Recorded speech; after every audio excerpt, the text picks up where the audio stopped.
নমস্কার বন্ধুরা, আপনাদের আরো একবার স্বাগত জানাই পাবলিক ভিউ কলকাতাতে। বন্ধুরা, এই ভিডিওতে আইএসএল ইন্ডিয়ান ফুটবল নিয়ে কিছু গুরুত্বপূর্ণ আপডেট দেবো। যেমন এইবার মোহনবাগানের পরে ইস্ট বেঙ্গল তারাও কিন্তু 7 বিদেশি সই করছে। এই প্লেয়ারটা কে? 7টা বিদেশি দলে রাখার কারণটা কি? প্রীতম কোটাল কোন দলে সই করছে? আমি কেন বলছি আইএফএ শিল্ড এইটা যে খেলা হচ্ছে, ইস্ট বেঙ্গল দল হাতে চাঁদ পেল, মোহনবাগান আইএফএ শিল্ড খেলবে কিনা? কলকাতা ডার্বি, অর্থাৎ মোহনবাগান কিন্তু যদি নিজের বদলা নিতে চায় তাহলে কিন্তু আরো একবার সুযোগ পেতে পারে। তার পাশাপাশি আরো কিন্তু অনেক কিছু গুরুত্বপূর্ণ আপডেট দেওয়ার আছে, তাই বলতেই পারি ভিডিওটা গুরুত্বপূর্ণ হবে, শেষ পর্যন্ত দেখবেন। এবং যারা চ্যানেল নতুন আছে সকলকে একটাই অনুরোধ করে রাখবো, যেহেতু এইখানে আপনারা খেলার সমস্ত রকম আপডেটস পেয়ে যাবেন, তারা অবশ্যই পাবলিক ভিউ কলকাতা চ্যানেলটিকে সাবস্ক্রাইব করে বেল আইকন প্রেস করে অল করে রাখবেন। তাহলে বন্ধুরা, সবার প্রথমে প্রীতম কোটালের আপডেটটা দিই। প্রীতম কোটাল তিনি কিন্তু এইবারে সুযোগ পেয়েছেন সিনিদি ডেকান এফসি দলে। অর্থাৎ প্রীতম কোটাল তিনি কিন্তু সিনিদি ডেকানের হয়ে আপকামিং সিজনে আই লিগ খেলবেন। তো প্রীতম কোটালকে অনেক অনেক অনেক অভিনন্দন। আশা করব প্রীতম কোটাল তিনি সিনিদি ডেকানের হয়ে ভালো ফুটবল খেলবেন এবং সিনিদি ডেকানকে চ্যাম্পিয়ন বানাবেন। এইবারে বলি, আমাকে অনেক কেউ জিজ্ঞেস করছে দাদা ট্রান্সফার উইন্ডো কবে বন্ধ হবে। তো ট্রান্সফার উইন্ডো কিন্তু বন্ধ হবে আর 4 দিন, 1 সেপ্টেম্বর 2026 থেকে কিন্তু transfer window, player transfer window বন্ধ হয়ে যাবে। তো এর মানে কি আর কোনো দল প্লেয়ার কিনতে পারবে না? অবশ্যই পারবে। যেই সমস্ত প্লেয়ার ভাবুন ফ্রি এজেন্ট আছে, যাদের কোনো ক্লাব নেয়নি, তারা কিন্তু ট্রান্সফার উইন্ডো বন্ধ থাকা সত্ত্বেও, যেহেতু তারা কোনো দলে সুযোগ পায়নি, সেই কারণে ট্রান্সফার উইন্ডো থাকুক, খোলা থাকুক অথবা বন্ধ থাকুক, তারা কিন্তু আইএসএল ক্লাব তাদেরকে কিনতে পারবে। অর্থাৎ যেই বিদেশিরা কোনো ক্লাবে নেই তাদেরকে কিন্তু ট্রান্সফার উইন্ডোর বাইরেও আইএসএল ক্লাবরা কিনতে পারবে, তাই ভয় পাওয়ার কোনো চিন্তা ভাবনা নেই। এইবারে বলি, ইস্ট বেঙ্গল দল তারা সই করতে চলেছে ইকার গৌরচেনা, স্প্যানিশ লেফট উইং সেকেন্ড স্ট্রাইকারের এই প্লেয়ারটাকে আমরা সবাই দেখেছিলাম এফসি গোয়ার জন্য। তিনি 2 সিজন আইএসএল খেলেছিলেন। প্রথম সিজনে 11টা গোল করেছিলেন, সেকেন্ড সিজনে মেবি 7টা গোল করেছিলেন। তো ইকার গৌরচেনা তাকে কিন্তু নেওয়ার জন্য অ্যাডভান্স কথাবার্তা চালাচ্ছে ইস্ট বেঙ্গল দল। ইকার গৌরচেনা অনেকটা ডিমি পেট্রোটসের মতো প্লেয়ার, অ্যাটাকিং মিডফিল্ডও খেলতে পারে, উইংও খেলতে পারে, সেকেন্ড স্ট্রাইকারও খেলতে পারে। অর্থাৎ বলতে পারি একটা ফ্রি স্টাইল প্লেয়ার, যাকে হাওয়াস খুবই পছন্দ করে। মাল্টি পজিশনিং প্লেয়ারকে কিন্তু ইস্ট বেঙ্গল নিচ্ছে। একটাই চিন্তা, ইকার গৌরচেনার বয়স 33, লাস্ট সিজন মাত্র 15টা ম্যাচ খেলেছিলেন। তবে প্লেয়ারটা ভালো, এতে কোনো সন্দেহ নেই। Market value 2,60,00,000। তো আমি বলবো স্প্যানিশ ইকার গৌরচেনাকে ইস্ট বেঙ্গল যে নেবে, যদি নিয়ে নেয়, সই করে নেয়, কারণ সই করার সম্ভাবনা অনেকটাই বেশি, তাহলে ইস্ট বেঙ্গল দল কিন্তু লাভবান হবে। ভালো প্লেয়ার, এতে কোনো সন্দেহ নেই, ক্রিয়েটিভিটি আছে, ভালো ফিনিশিং করতে পারে। তবে ইস্ট বেঙ্গল তারা কিন্তু আপকামিং সিজনে 7টা বিদেশি নিচ্ছে, যেটা একটা মানে দারুণ বিষয়। কারণ ইস্ট বেঙ্গল মাথায় রাখতে হবে ACL 2 খেলবে, আর ACL 2 এ আপনি যদি 11টাই বিদেশি প্লেয়ার নামিয়ে দিতে পারেন কোনো সমস্যা নেই। সেই কারণে মোহনবাগান যখনই লাস্ট সিজন খেলেনি সেটা আলাদা কথা, মোহনবাগান কিন্তু 7টা বিদেশি সই করেছিল ACL 2 এর জন্য। তো ইস্ট বেঙ্গল তারাও কিন্তু যতদূর জানতে পেরেছি ন্যাচোকে কিন্তু আনরেজিস্টার্ড প্লেয়ার হিসেবে আইএসএল এর জন্য রাখবে। মানে আইএসএল এ ন্যাচো আনরেজিস্টার্ড থাকবে, কিন্তু দলের সঙ্গে থাকবে।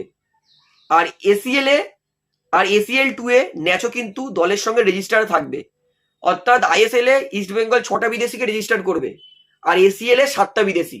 তো ইস্ট বেঙ্গল দলের 7টা বিদেশি কারা কারা সেটা আপনাদেরকে জানিয়ে দিই। সেটা হচ্ছে ন্যাচো মনসলভ, ডিয়েগো জিবুলিক, মোহাম্মদ রাশিদ, ড্যানি রেমিরেস, এনসিং গুসি, ইকোনোমেডিস আর ইকার গৌরচেনাকে যদি সই করে তাহলে 7টা, এটা হচ্ছে 7টা বিদেশি ইস্ট বেঙ্গল দলের। ধরে নিন ইস্ট বেঙ্গলের ডিফেন্স যাকে নতুন নিয়েছে ডিয়েগো, তার চোট লেগে গেল, তাহলে কিন্তু আবার ন্যাচোকে রেজিস্টার করতে পারে। অর্থাৎ লং টার্ম পরিকল্পনা করেছে ইস্ট বেঙ্গল, ভালো পরিকল্পনা। কারণ ACL এ যদি 2টো সেন্টার ব্যাক থাকে বা তার সঙ্গে আনোয়ার আলী আছে, অবশ্যই আনোয়ার আলী তো কোনো দিক দিয়ে কম নয়। তো ভাবুন আর একটা সেন্টার ব্যাক বিদেশি বসে আছে, তো এটা কিন্তু ইস্ট বেঙ্গল দলকে মোরালেও অনেক ভালো স্ট্রেন দেবে। কারণ এটা বেঞ্চে বিদেশি প্লেয়ার বসে আছে ডিফেন্স, মানে এটা কিন্তু ইস্ট বেঙ্গল দলের জন্য কিন্তু মোরালি অনেক বুস্ট আপ থাকবে। অর্থাৎ ইস্ট বেঙ্গল তারা আপকামিং সিজনের জন্য কিন্তু 7টা বিদেশি তাদের দলে রাখছে। আইএসএল এর জন্য 6টা রেজিস্টার করবে, আর AFCর জন্য 7টা রেজিস্টার করবে। ক্লাব ম্যানেজমেন্টকে দারুণ বুদ্ধি করেছে হাওয়াজ দাদু। এইবারে আমি কেন বলছি ইস্ট বেঙ্গল দল হাতে চাঁদ পাওয়ার মতো কিন্তু একটা খবর পেল। কারণ আইএফএ শিল্ড শুরু হচ্ছে 21শে সেপ্টেম্বর আমার জন্মদিনের দিন থেকে। এবং লাস্ট সিজন আমরা দেখেছিলাম আইএফএ শিল্ড 3টে ম্যাচে টুর্নামেন্ট হয়েছিল, মানে মোহনবাগান ইস্টবেঙ্গল দুজনেই 3টে ম্যাচ খেলেছিল, মোহনবাগান ইস্টবেঙ্গল দলকে হারিয়ে দিয়েছিল। তো আইএফএ শিল্ড যে ইস্টবেঙ্গল খেলছে, ইস্টবেঙ্গল দলের হাতে চাঁদ কেন পেলাম আমি কথাটা বললাম, কারণ ইস্টবেঙ্গল তারা এসিএল 2 এর ম্যাচ খেলবে 16ই সেপ্টেম্বর। তারপরে মাঝখানে কোনো কম্পিটিটিভ ম্যাচ যেহেতু নেই, তাই ইস্টবেঙ্গল দলের জন্য কিন্তু খারাপ ছিল, কারণ প্র্যাকটিস নিজেদের মধ্যে করবে, ফ্রেন্ডলি ম্যাচ খেলবে, সেটাতে কিন্তু অতটা এফেক্ট দেয় না। একটা কম্পিটিটিভ ম্যাচ খেলার কিন্তু মানে উত্তেজনাটাই আলাদা, এক্সপিরিয়েন্সটাই আলাদা। তাই ইস্টবেঙ্গল দল 16 তারিখ এসিএল 2 এর ম্যাচ খেলার পরে এই 21শে সেপ্টেম্বর যে আইএফএ শিল্ড শুরু হচ্ছে এবং এই যে 6 তারিখ অবধি চলবে ফাইনাল, এই মাঝখানে যে ইস্টবেঙ্গল 3টে কম্পিটিটিভ ম্যাচ পাবে, এটা কিন্তু ইস্টবেঙ্গল দলের এসিএল 2 এর কিন্তু জন্য অনেক ভালো কথা। ইস্টবেঙ্গল দল কিন্তু ছন্দে থাকবে, মানে 16ই সেপ্টেম্বর প্রথম এসিএল 2 এর ম্যাচ, 13ই অক্টোবর সেকেন্ড এসিএল 2 এর ম্যাচ, মাঝখানের গ্যাপে কিন্তু ইস্টবেঙ্গল কম্পিটিটিভ ম্যাচ পাবে আইএফএ শিল্ডের জন্য। এটা কিন্তু ইস্টবেঙ্গল দলের জন্য দারুণ দারুণ দারুণ পজিটিভ। তো মোহনবাগান ফ্যান্সদের জন্য ভালো কথা, মোহনবাগান তো আইএফএ শিল্ড খেলবেই, কারণ লাস্ট সিজন চ্যাম্পিয়ন, তো মোহনবাগান খেলবে এটা কনফার্ম। এবং মোহনবাগানকে ডুরান্ড ফাইনালে যে ইস্টবেঙ্গল 4-1 গোলে হারিয়েছিল, তার কিন্তু বদলা মোহনবাগান নেওয়ার সুযোগ আছে আইএফএ শিল্ড ফাইনালে। কারণ আমরা সবাই জানি আইএফএ শিল্ড 6টা দলে খেলা হবে, একটা গ্রুপে মোহনবাগান, একটা গ্রুপে ইস্টবেঙ্গল থাকবেই, এবং গ্রুপ টপ দল কিন্তু ডাইরেক্ট ফাইনাল খেলবে।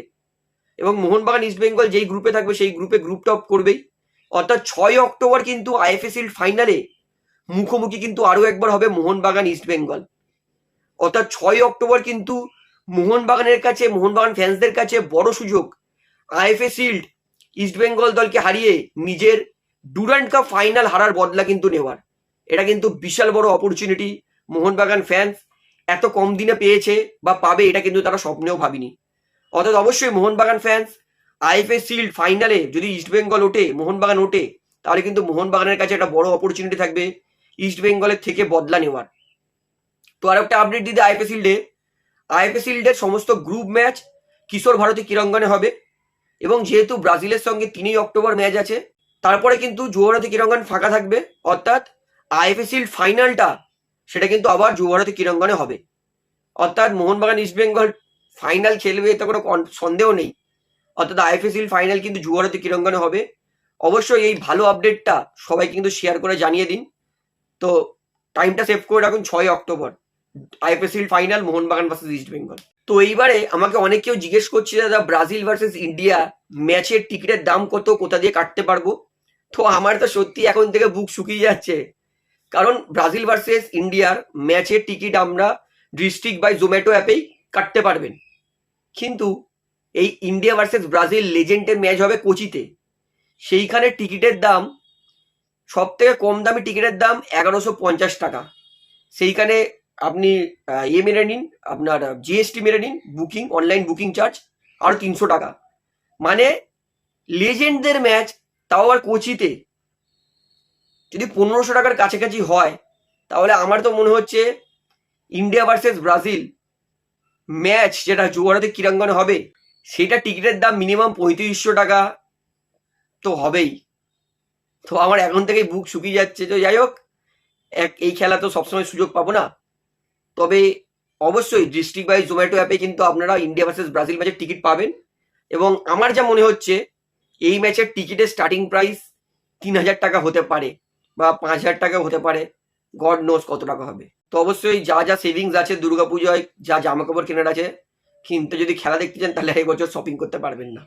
তাহলে বন্ধুদের ভিডিওতে এতটাই বলার ছিল, আশা করি সমস্তটা আপনারা বুঝতে পেরেছেন। তো ভিডিওটি ভালো লাগলে অবশ্যই লাইক করুন, কমেন্ট করুন, শেয়ার করুন, এবং চ্যানেল ধরে সবাইকে একটা অনুরোধ করে রাখবো, যেহেতু এখানে আপনারা খেলার সমস্ত রকম আপডেট পেয়ে যাবেন, তারা অবশ্যই পাবলিক ভিউ কলকাতা চ্যানেলটিকে সাবস্ক্রাইব করে বেল আইকন প্রেস করে অল করে রাখবেন। ধন্যবাদ।